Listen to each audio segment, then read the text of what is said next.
بسم اللہ الرحمن الرحیم۔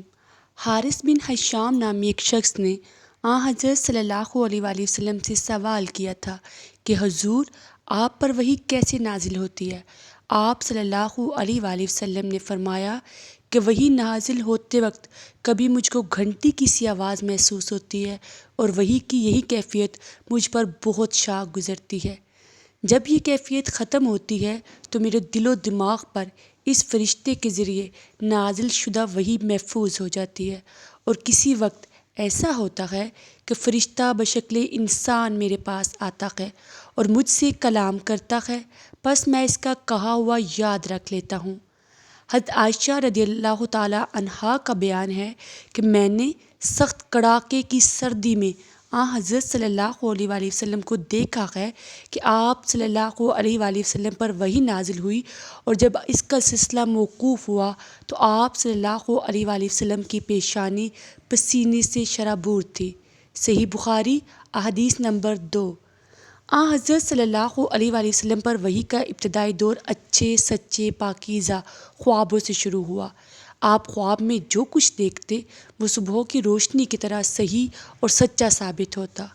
پھر من جانب قدرت آپ تنہائی پسند ہو گئے، اور آپ صلی اللہ علیہ وآلہ وسلم نے غار حرا میں خلوت نشینی اختیار فرمائی، اور کئی دن اور رات وہاں مسلسل عبادت اور یاد الہی ذکر و فکر میں مشغول رہتے۔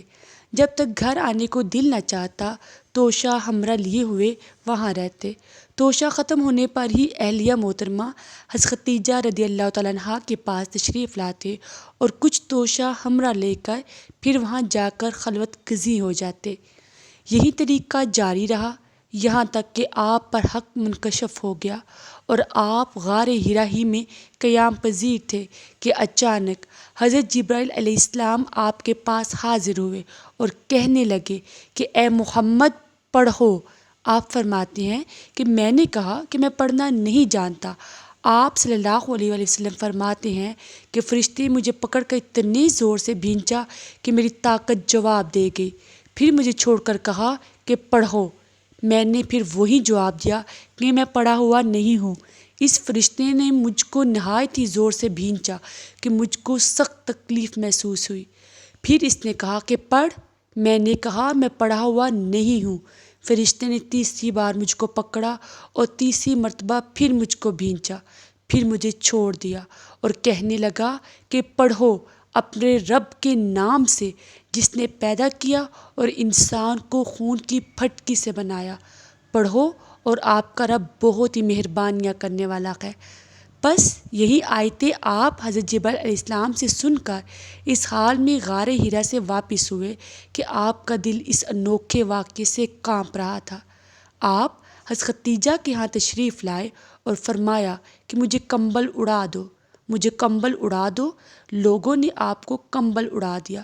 جب آپ کا ڈر جاتا رہا تو آپ نے اپنی زوجہ محترمہ حضرت خدیجہ رضی اللہ تعالیٰ عنہا کو تفصیل کے ساتھ یہ واقعہ سنایا اور فرمانے لگے کہ مجھ کو اب اپنی جان کا خوف ہو گیا ہے۔ آپ کی اہلیہ محترمہ حضرت خدیجہ رضی اللہ تعالیٰ عنہا نے آپ کی ڈھارس بندھائی اور کہا کہ آپ کا خیال صحیح نہیں ہے، خدا کی قسم آپ کو اللہ کبھی رسوا نہیں کرے گا۔ آپ تو اخلاق فاضلہ کے مالک ہیں، آپ تو کنبہ پرور ہیں، بے کسوں کا بوجھ اپنے سر پر رکھ لیتے ہیں، مفلسوں کے لیے آپ کماتے ہیں، مہمان نوازی میں آپ بے مثال ہیں، اور مشکل وقت میں آپ امر حق کا ساتھ دیتے ہیں۔ ایسے اوصاف حسنہ والا انسان یوں بے وقت ذلت خواری کی موت نہیں پا سکتا۔ پھر مزید تسلی کے لیے حضرت خدیجہ رضی اللہ تعالیٰ عنہا آپ صلی اللہ علیہ وآلہ وسلم کو ورقہ بن نوفل کے پاس لے گئی، جو ان کے چچا زاد بھائی تھے اور زمانہ جاہلیت میں نصرانی مذہب اختیار کر چکے تھے اور عبرانی زبان کے کاتب تھے۔ چنانچہ انجیل کو بھی حسب منشائے خداوندی عبرانی زبان میں لکھا کرتے تھے۔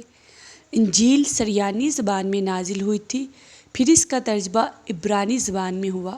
ورقہ اسی کو لکھتے تھے۔ وہ بہت بوڑھے ہو گئے تھے، یہاں تک کہ ان کی بینائی بھی رخصت ہو چکی تھی۔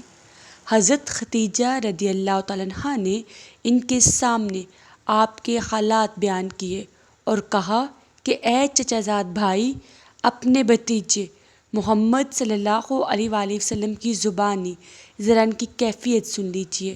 وہ بولے کہ بھتیجے، آپ نے جو کچھ دیکھا ہے اس کی تفصیل سناؤ۔ چنانچہ آپ صلی اللہ علیہ وآلہ وسلم نے از اول تا آخر پورا واقعہ سنایا، جسے سن کر ورقہ بے اختیار ہو کر بول اٹھے کہ یہ تو وہی ناموس معزز رازداں فرشتہ ہے جسے اللہ نے موسیٰ علیہ السلام پر وحی دے کر بھیجا تھا۔ کاش میں آپ کی اس عہد نبوت کے شروع ہونے پر جوان ہوتا، کاش میں اس وقت تک زندہ رہتا جب تک کہ آپ کی قوم آپ کو اس شہر سے نکال دے گی۔ رسول اللہ صلی اللہ علیہ وآلہ وسلم نے یہ سن کر تعجب سے پوچھا کہ کیا وہ لوگ مجھ کو نکال دیں گے، حالانکہ میں تو ان میں صادق، امین و مقبول ہوں۔ ورقہ بولا، ہاں یہ سب کچھ سچ ہے، مگر جو شخص بھی آپ کی طرح امر حق لے کر آیا، لوگ اس کے دشمن ہی ہو گئے ہیں۔ اگر مجھے آپ کی نبوت کا وہ زمانہ مل جائے تو میں آپ کی پوری مدد کروں گا۔ مگر ورقہ کچھ دنوں کے بعد انتقال کر گئے۔ پھر کچھ عرصہ تک وحی کی آمد موقوف رہی۔ اگر آپ نے میرے چینل کو ابھی تک سبسکرائب نہیں کیا تو چینل کو سبسکرائب کرنا مت بھولے، بیل آئیکن کو آل پہ پریس کر دے، کیونکہ تمام ویڈیو اتھینٹک ذرائع سے لی گئی ہیں۔ اس میں کسی بھی قسم کا ڈاؤٹ ہو تو آپ صحیح بخاری میں جا کے اس کو ریسرچ کر سکتے ہیں۔ آپ صلی اللہ علیہ وآلہ وسلم نے وحی کے رک جانے کے زمانے کے حالات بیان فرماتے ہوئے کہا کہ ایک روز میں چلا جا رہا تھا کہ اچانک میں نے آسمان کی طرف ایک آواز سنی، اور میں نے اپنا سر آسمان کی طرف اٹھایا، کیا دیکھتا ہوں کہ وہی فرشتہ جو میرے پاس غار حرا میں آیا تھا وہ آسمان و زمین کے بیچ میں ایک کرسی پر بیٹھا ہوا ہے۔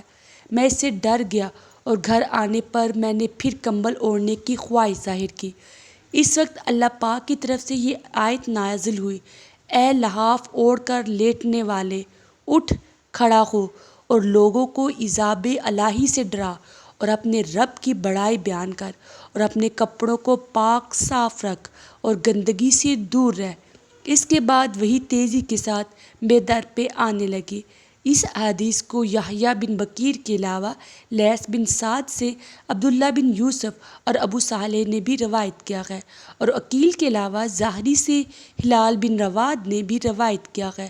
یونس اور معمر نے اپنے روایت میں لفظ فوادہ کی جگہ ابو درا نقل کیا ہے۔ صحیح بخاری۔ انہوں نے ابن عباس رضی اللہ تعالیٰ عنہما سے کلام الہی لا تحرک الگ کی تفسیر کے سلسلے میں سنا کہ رسول اللہ صلی اللہ علیہ وآلہ وسلم نزول قرآن کے وقت بہت سختی محسوس فرمایا کرتے تھے، اور اس کی علامتوں میں سے یہ تھی کہ یاد کرنے کے لیے آپ اپنے ہونٹوں کو ہلاتے تھے۔ ابن عباس رضی اللہ تعالیٰ عنہما نے کہا، میں اپنے ہونٹ ہلاتا ہوں جس طرح آپ ہلاتے تھے۔